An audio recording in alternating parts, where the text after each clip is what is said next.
ISR institute में आपका स्वागत है। आइए जो है हम आज 11th क्लास का एक टॉपिक पढ़ेंगे, वायुमंडल की संरचना।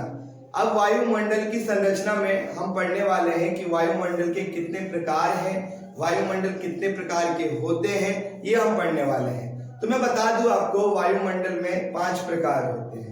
सबसे पहला जो होता है वो होता है क्षोभ मंडल, दूसरा जो होता है वो समताप मंडल, और तीसरा जो होता है वो होता है मध्य मंडल, चौथा जो होता है उसे हम आयन मंडल भी कहते हैं, ताप मंडल भी कहते हैं और वहीम मंडल भी कहते हैं। 3 नाम से जो है इसे जाना जाता है। और 5वां जो है वो है महामंडल। हम सब के बारे में विस्तार से पढ़ेंगे। तो चलते हैं और पढ़ते हैं अपने वायुमंडल की संरचना को। देखिए, पढ़ लेते हैं वायु मंडल की संरचना। चलो पढ़ लेते हैं वायुमंडल की संरचना के बारे में। तो देखिए, वायुमंडल की संरचना में हम सबसे पहला जो हम पढ़ने वाले हैं वो पढ़ने वाले हैं क्षोभ मंडल।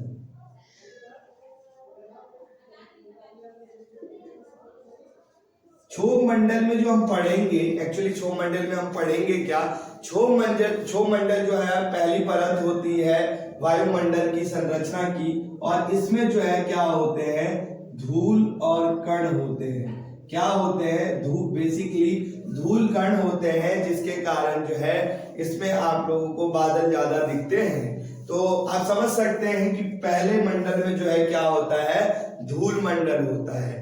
धूल होता है, धूल मंडल नहीं होता तो क्षोभ मंडल है, लेकिन उसमें धूल कण होते हैं। समझ गए। दूसरा जो हम पढ़ेंगे वो हम पढ़ेंगे समताप मंडल। समताप मंडल, और समताप मंडल में जो हम पढ़े, एक्चुअली इसका हम बेसिकली बता दें कितने से 0 से लेकर 11 किलोमीटर की दूरी तक जो है ये आपको पाए जाएंगे क्षोभ मंडल। और जो दूसरा है समताप मंडल बेसिकली आपको वो मिलेगा 11 से लेकर 50 किलोमीटर तक। कितने तक, 11 से लेकर 50 किलोमीटर दूरी तक जो है ये आपको समताप मंडल मिलेगा। और इसमें जो है इसमें धूल कण नहीं होते हैं। धूल कण, ये बच्चों धूल कण है, ठीक है, धूल कण नहीं होते हैं इसमें। इसीलिए बेसिकली इसमें जो है एरोप्लेन उड़ाने के लिए ये जगह बहुत अच्छी होती है। किसके उड़ाने के लिए, एरोप्लेन उड़ाने के लिए बहुत अच्छी प्लेस है। इसमें जो है धूल कण नहीं होने के कारण इसमें जो है एरोप्लेनों को अच्छी तरीके से उड़ाया जा सकता है। बेसिकली इसमें एक और लेयर होती है जिसे हम ओजोन परत कहते हैं, ओजोन परत। अब ओजोन परत के बारे में आप क्या पढ़ोगे, ओजोन परत में बेसिकली आप ये पढ़ोगे कि आप मान के चलिए, मैं एक स्ट्रक्चर बना के दिखाता हूं। ये मान के चलिए लेयर है, और लेयर में जो है क्या है, ओजोन, ये आपका जो है मान के चलिए समताप मंडल है, और इसमें जो है एक ओजोन लेयर है, और यहां से सूर्य की रोशनी आ रही है। जो सूर्य की रोशनी आती है, हम तक जो आती है वो एक्चुअली छन कर आती है। अगर ये पैराबैंगनी किरणें जो है जो हमारे लिए हानिकारक हो सकती है अगर डायरेक्ट पड़े, तो ये पैराबैंगनी किरणें हम तक अगर डायरेक्ट पहुंचेगी और हमें पड़ेगा तो हमें नुकसान हो सकता है, तो उससे छन कर आती है। लेकिन आज प्रेजेंट समय में ऐसा हो गया है कि कुछ गैसों के कारण, कौन से गैस के कारण, CFC plus methane gas CO2, इन गैसों के कारण इसमें जो है इस ओजोन परत में छेद हो गया है। और इसमें छेद होने के कारण, इस परत में छेद होने के कारण जो पराबैंगनी किरणें हैं वो डायरेक्ट पड़ने के कारण कई लोगों को स्किन कैंसर तक हो जाता है। तो ये है ओजोन परत, जो कि मैंने आप लोगों को बारीकी से बता दी। आई होप बच्चों आपको ये जो है अच्छे से समझ में आ रहा होगा। अगर समझ में आ रहा है तो लाइक करिए, सब्सक्राइब करिए, ताकि मैं ऐसी वीडियो आप तक पहुंचाते रहूं। तीसरा पॉइंट जो है वो क्या है, हम पढ़ेंगे मध्य मंडल।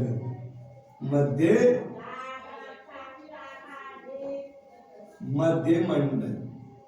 अब मध्य मंडल में हम क्या पढ़ेंगे, मध्य मंडल में जो है हम पढ़ेंगे, मान के चलिए कि मेटोराइट जो है उल्कापिंड, जो उल्कापिंड जो आते हैं, मेटोराइट्स आते हैं, वो मेटोराइट्स जो है ना वो क्या होते हैं, मान के चलो मेटोराइट जब डायरेक्ट अगर कहीं पे गिरता है तो वो क्या कर देगा, उस जगह को मतलब नुकसान पहुंचा देगा, वो जगह खत्म हो सकती है।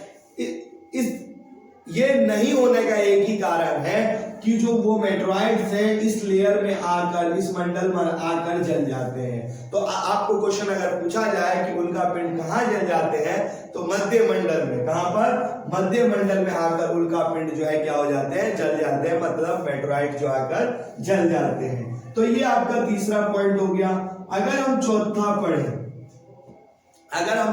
पढ़ते हैं तो चौथा जो है हमारा बहिर्मंडल होता है,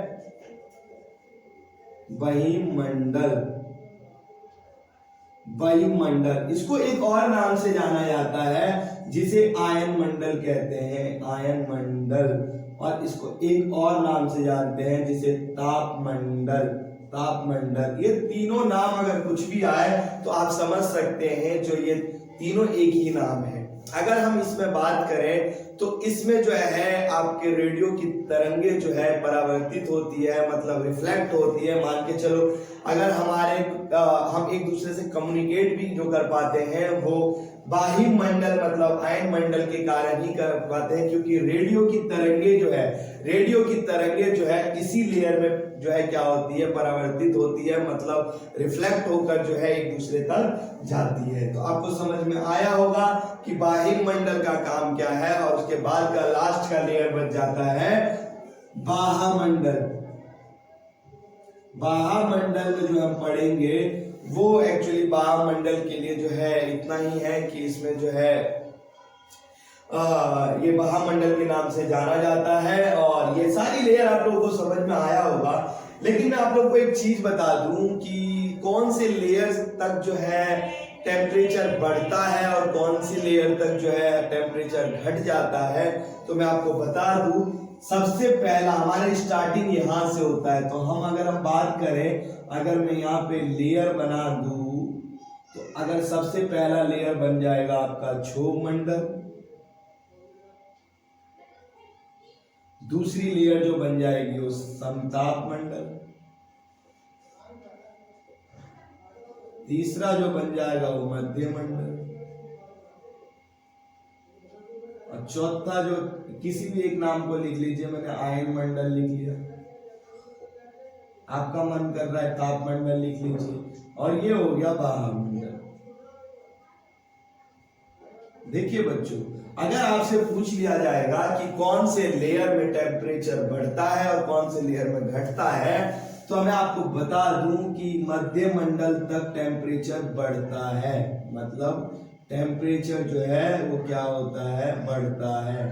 लेकिन जो मध्य मंडल से जो है यहाँ से जो है ऐसे मान के चलिए कि टेम्परेचर बढ़ रहा है और यहाँ मध्य मंडल में आके टेम्परेचर घट रहा है। तो इस तरीके से होता है कि मध्य मंडल तक जो है टेम्परेचर बढ़ता हुआ जाता है और मध्य मंडल के बाद जो है टेम्परेचर घटने लग जाता है। तो मतलब वायु की हम बात कर रहे हैं, वायु की टेम्परेचर मतलब वायु जो है घटना चालू हो जाता है। मैंने टेम्परेचर बोला, लेकिन यहाँ पे मैं एक बात बताऊं कि वायु की बात हो रही है कि यहाँ खूब होगा, लेकिन मध्य मंडल तक जाते जाते उसके बाद जाते जाते क्या हो जाएगा, हवाएं घटने लग जाती है। तो बच्चों, ये वीडियो कैसी लग रही है जरूर कमेंट्स में लिखकर बताइए। और अगर छोटी मोटी मिस्टेक हो जाए और अगर कोई मिस्टेक हो जाती है तो कोई नहीं, मैं उसे सुधारने की कोशिश करूंगा। क्योंकि देखिए, जो कोई कोशिश करता है वो ही सीखता है। मैं भी आप तक मैसेज पहुंचा रहा हूँ, सीख के ही पहुंचा रहा हूँ, अपने गुरुओं से सीखा, अपनी सेल्फ स्टडी करके पढ़ता हूँ और तब आप तक जो है मैसेज पहुंचाने की कोशिश करता हूँ। वीडियो कैसी लग रही है और कैसा समझ में आ रहा है ये जरूर कमेंट्स में लिखकर बताया करिए, ताकि जो है मुझे ये लगे कि मेरी वीडियो को जो है क्या मिल रहा है, सपोर्ट मिल रहा है। धन्यवाद। जय हिंद, जय भारत।